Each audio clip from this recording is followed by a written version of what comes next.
നമസ്കാരം. ക്രിസ്മസ് ഉണ്ണീശോയുടെ തിരുനാളാണല്ലോ.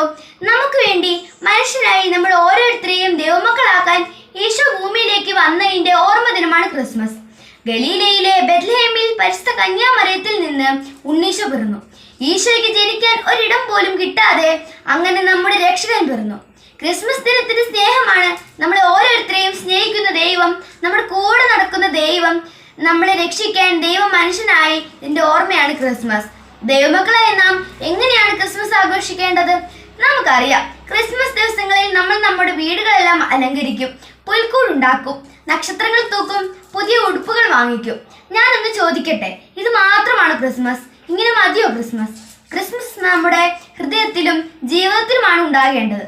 കേട്ടിട്ടില്ലേ, പുൽക്കൂട്ടിൽ ഈശോ 1000 തവണ ജനിച്ചാലും എൻ്റെ ഹൃദയത്തിൽ ഒരു തവണ പോലും ജനിക്കുന്നില്ലെങ്കിൽ ക്രിസ്മസ് അല്ലെന്ന്. ഈശോ നമ്മുടെ ഹൃദയത്തിൽ ജനിക്കുമ്പോഴാണ് ക്രിസ്മസ്. ആമേൻ.